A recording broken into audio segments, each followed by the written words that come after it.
Hello, Water 120 students. This is Stephanie Anagnoson. I'm going to give you some coaching on your resume. So we will try to do this relatively quickly, just moving through key elements.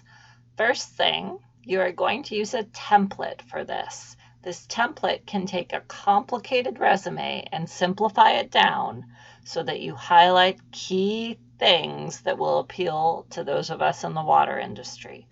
The template can also help you beef up your experience if you are relatively new to the workforce.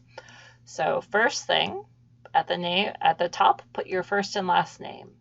Second thing, put your address. You do not need to put the street address as we do here. You can just delete that. These days you do need a town or city, but you don't need the street address. Most people are going to email you.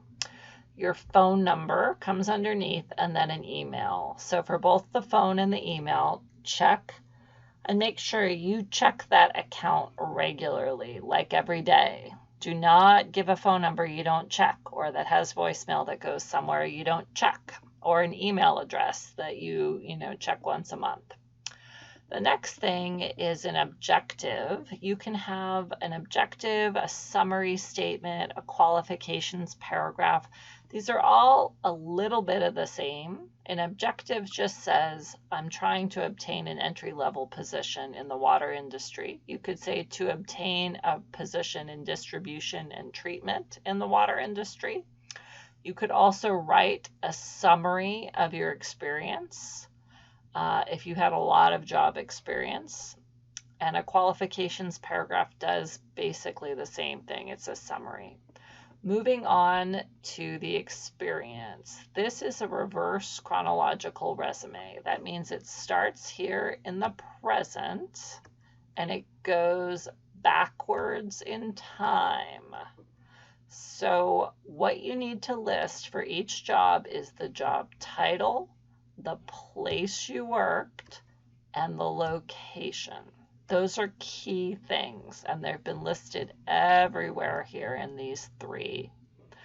You also need to use bullet points that have an action verb. Use the present tense, call, problem, solve, and process are all present tense verbs to describe what you did in that job. Do not just take the description of the job from maybe when you interviewed and paste it into this paragraph. You need to shape this around what your job responsibilities were and how it relates to the job you're applying for. Use the past tense when you have a past job. Processed, cleaned, and provided are all past tense verbs.